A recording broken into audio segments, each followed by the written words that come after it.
In the last video we looked at adding and subtracting algebraic fractions. In this video we're going to look at multiplying and dividing.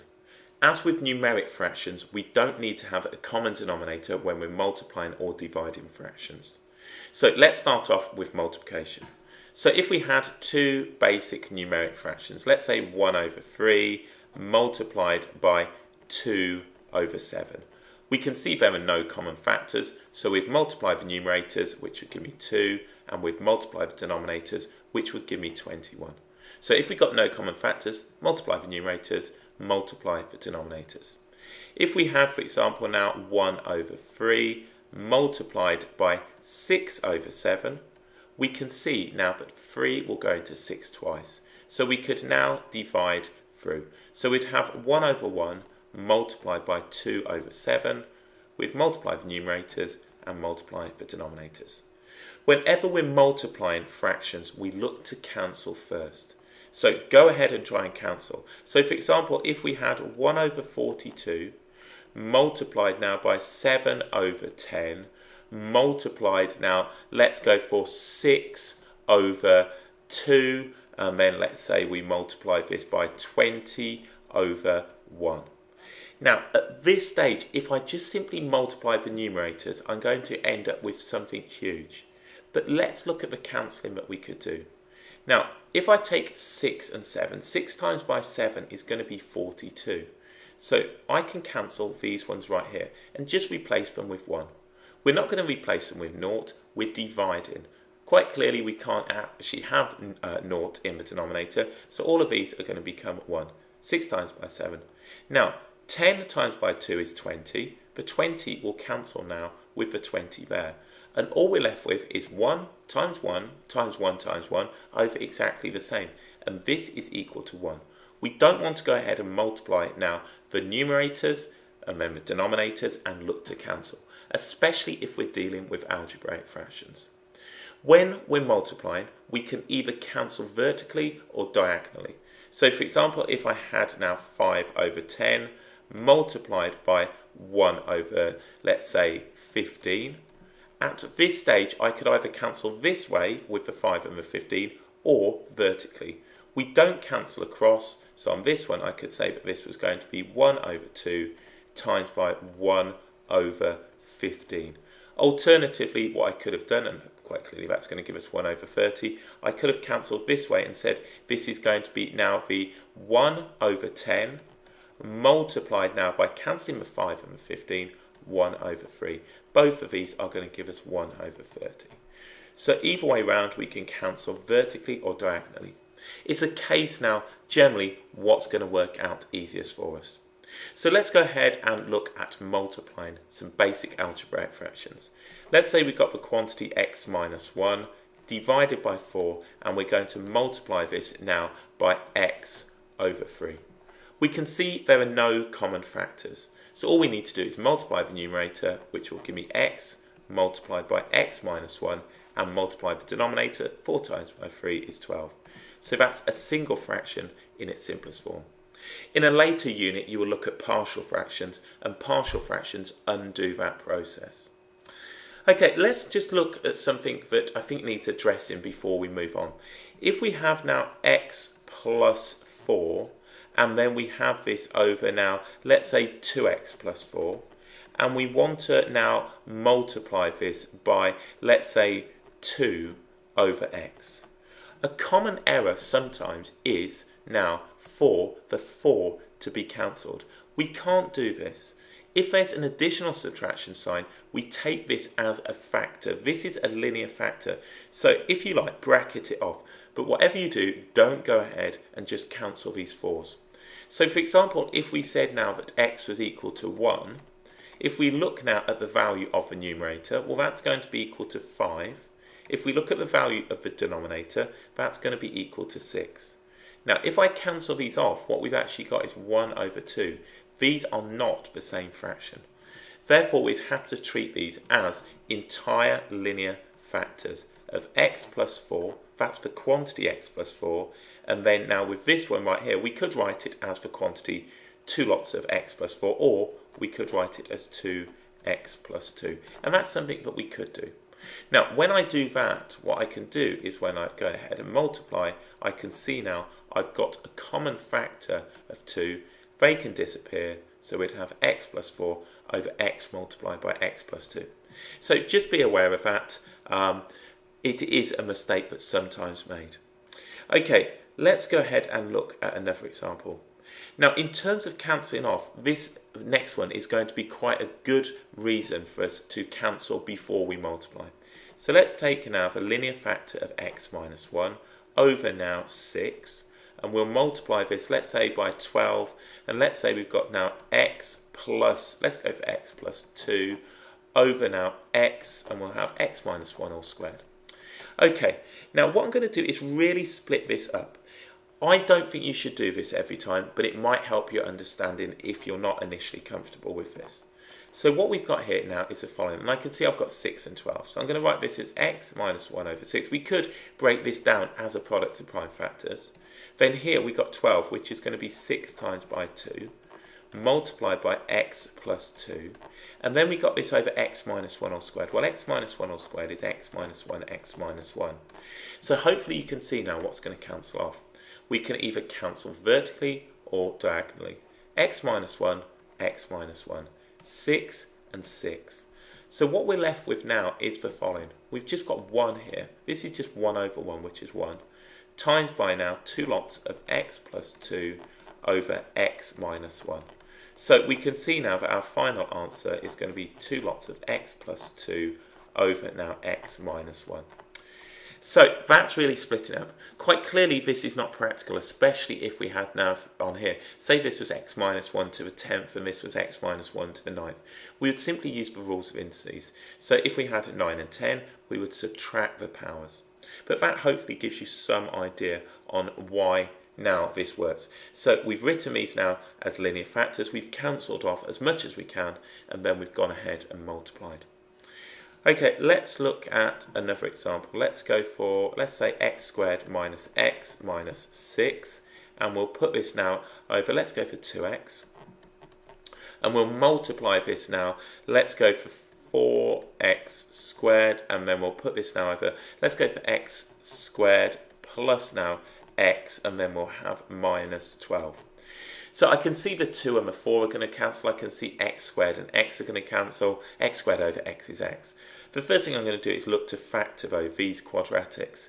So these quadratic expressions can be linear factors. So that's going to be x minus 3, and then we're going to have x plus 2. Then now we've got the 2x. We're going to multiply this by 4x squared. And at that stage you could have taken out now the 4 and the 2 and the x squared.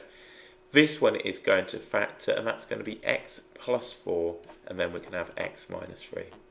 So we want to cancel off. I don't want to go ahead. I certainly don't want to multiply this now, each term. We certainly don't want to do that. We want to now find linear factors that are going to cancel, and we can see that the x minus 3 and the x minus 3 is going to cancel.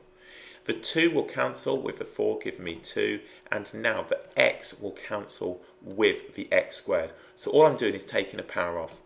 So if we multiply the top, I've simply got now 2x multiplied by x plus 2. So 2x multiplied by x plus 2. In the numerator, in the denominator, I've got 1, and then I've got the linear factor of x plus 4. So that's now in its simplest form. Whatever you do, don't go ahead and write now this is 4x squared multiplied by another x squared. Then we're going to have now minus 4x squared multiplied by x, and then now minus the next one, and go ahead and do that. Factor them, cancel off the linear factors now, and look to simplify the fraction. Okay, let's look at another example. Let's say we've got now the quantity, let's go for x squared minus y squared, and then we'll put this now over 3y squared x, and then we'll multiply this. Let's go for 9y, and then we'll go for x squared, and we'll put this now over, let's go for the linear factor of x plus y. Okay, let's think what we can do with this. Quite clearly the 9 and the 3, and we've got some cancelling to do with the y's. What I want to focus on though is this here. This is a difference of squares. Now be careful when you see, or when you might think you've seen a difference of squares, just to factor this first. So difference of squares, x plus y, and then we'll have x minus y. Now in the denominator, I'm just going to leave this as it is for a moment. We've got 3y squared x, and then we're going to multiply this now by 9y x squared over now the x plus y.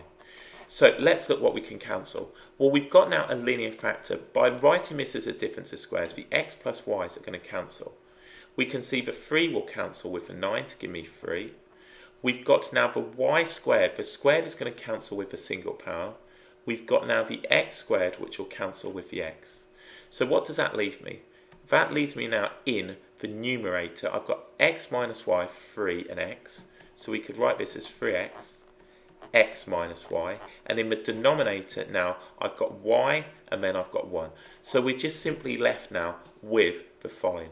We've got 3x and then we're going to have now x minus y over y. So with that particular one, it could have got really messy. If you start multiplying each of these terms in the numerator and the denominator, look to factor and then simplify. Okay, let's look at another one. Now, the question is, will this come up in an exam? We'll look at it anyway. Let's go for 2 lots of the quantity x cubed minus 1 over, let's say now 3x, and then we'll multiply this now by 9. Let's go for 9x squared, and then we'll put this, let's put this over, let's go for x minus 1. Okay, so what have we got here? This is a difference of cubes. Now, a difference of cubes can be written as now, and we'll have a linear factor of x minus 1 multiplied by the quadratic of x squared plus x plus 1. And that's going to be over 3x, and then we'll multiply this now by 9x squared over the x minus 1. What I want to do is just look at this right here.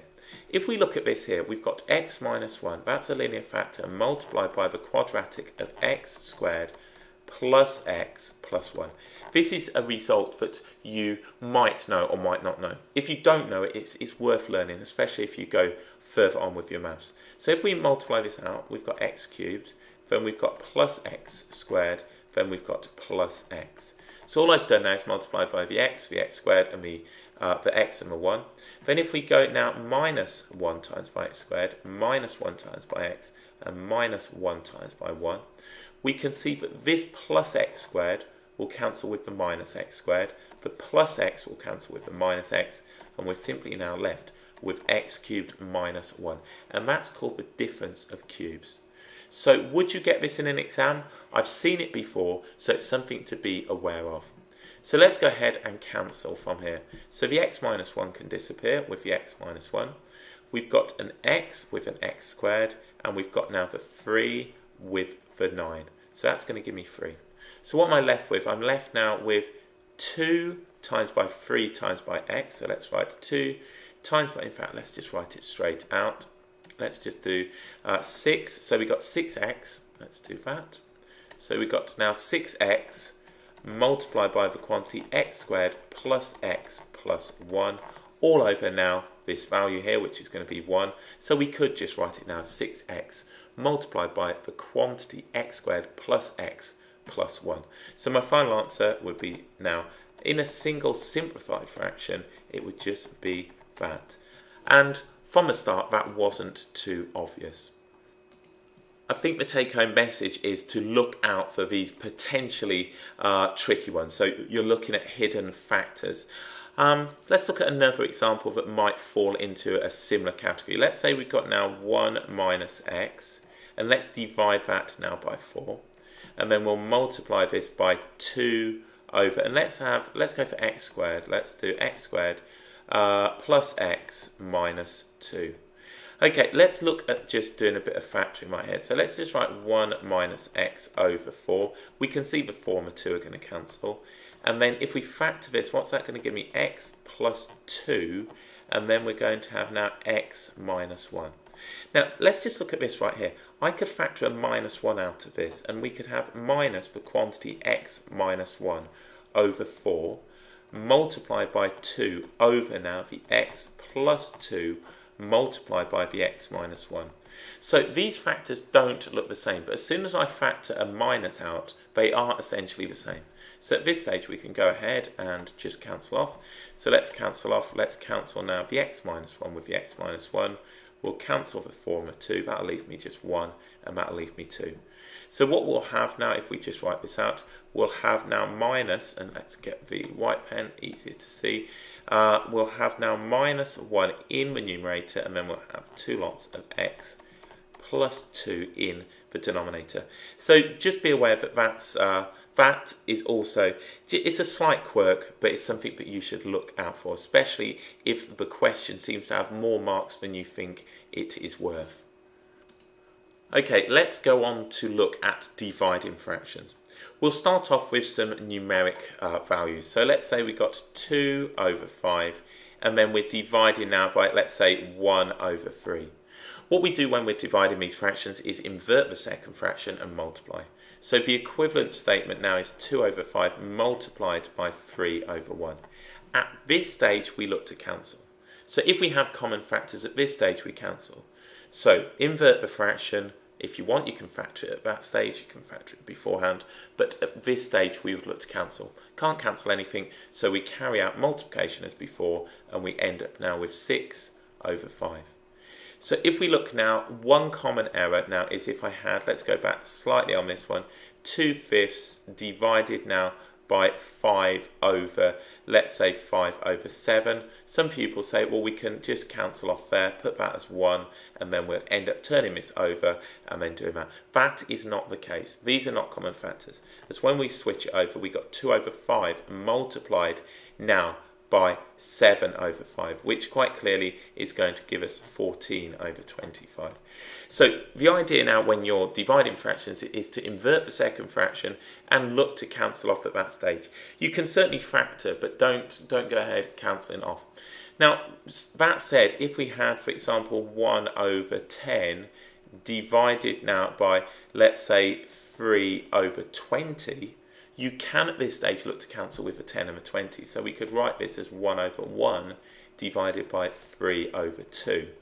What I've done is divided both now by 10. So that's what we have. And of course, this would give us now 1 over 1 or 1 times by 2/3. So if you looked, if we'd just gone that way, it would have been 1 over 10 multiplied now by 20 over 3, and you can see those zeros are going to cancel as we're dividing by 10, and we get the same. So that's perfectly fine if now you're cancelling across. I prefer to turn the fraction, the second fraction round, factor, and then cancel any common factors. So let's look at some examples of this. Let's go for 5x divided by 4y, and then we'll divide this now by, let's go for 10x squared over, let's go for, let's say we've got, let's make this slightly tricky. Let's say we've got y squared minus y. Okay, the first thing I'm going to do now is not have the temptation of dividing the 10 and the 4. So we're going to invert now the second fraction. So we got 5x over 4y multiplied now by y squared minus y over 10x squared. Now, at this stage, you could have cancelled the 5 and the 10. Okay, you can see it's going to cancel here. I prefer not to do that, as it's kind of introducing another rule. When we're multiplying the fractions, we can either divide vertically or diagonally. I prefer just to turn this over. So let's just write this out. Now, this is going to factor. So what I've got is 5x over 4y multiplied, and if I factor that, that's going to be y minus 1. So y minus 1. And then we've got now the 10x squared. So what can we cancel? We can cancel now the 5 and the 10. We can cancel x with x squared. And we can cancel now the y and the y. So let's just look at that here. Let's grab up a pen. So if I cancel now the 5, that's going to give me here 2. If I cancel now the x with the x squared, I can cancel off the y with the y. So what does that leave me?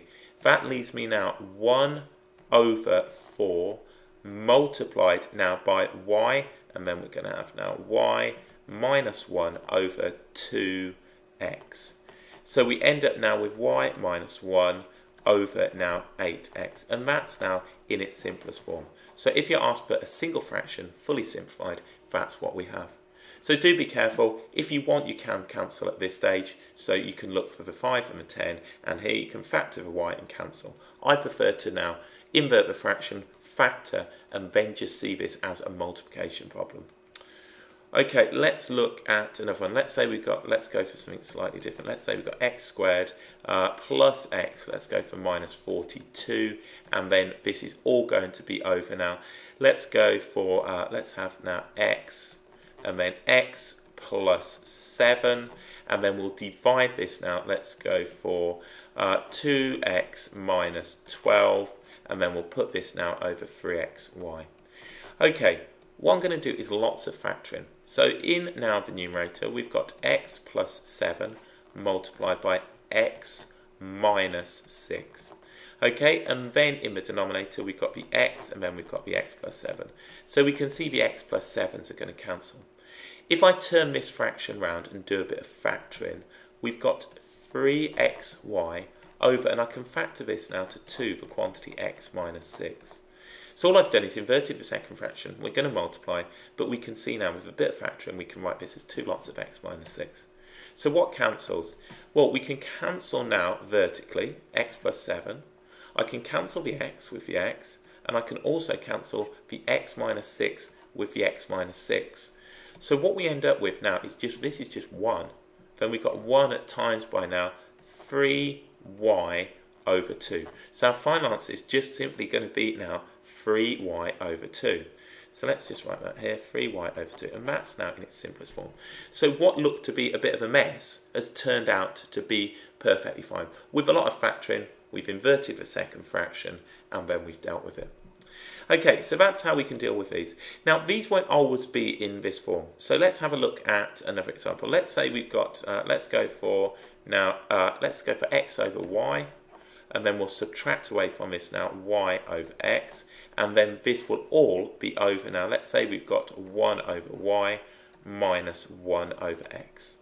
Okay, what I'm going to do now is a bit of work and look at a common denominator. So we're going back to adding and subtracting fractions. So if I look at this now, the common denominator is going to be xy, or yx. I would prefer to have it as xy. So what we've got then is xy. I've multiplied this now denominator by the x, so I need to multiply now the top by x as well. So that's going to give me x squared. This one I've multiplied by y, so I need to multiply the top by y. So we get x squared minus y squared, all over now, and exactly the same. We're going to have now the same common denominator as we're subtracting fractions here. So on this one now, what we're going to have is xy, and considering these two fractions, we need to multiply this one by x, therefore we multiply the top by x. And then we need to multiply this one by y, so we multiply the top by y. Now at this stage I can cancel the xy's. So the xy's are common factors. So this one will go with this. If you like, if you wanted to see this slightly differently, what we've got here now is x squared minus y squared over xy divided now by x minus y over now xy. And we could see that these would cancel. Or if you like, if you inverted it, x squared minus y squared over xy multiplied now by the xy over x minus y. And you can see that way they're cancelling. Hopefully you don't need to see that, and you can see it's a common factor, therefore we can just now divide through. So what I now have is x squared minus y squared over x minus y. We spot the difference of squares, x plus y, then x minus y over now x minus y, and then we can see from here the x minus y's will cancel, simply leaving us now with x plus y over 1 or x plus y. And that now is in its simplest form. And as you can see, what looks to be a bit of a mess has turned out to be okay. So just be aware that you might see the fraction in this format, and you might have to combine addition and subtraction with multiplication and division. So there we go, that's now a basic introduction to multiplying and dividing algebraic fractions. In the last video we looked at adding and subtracting, so you now have all the operations that you need to work through these types of problems.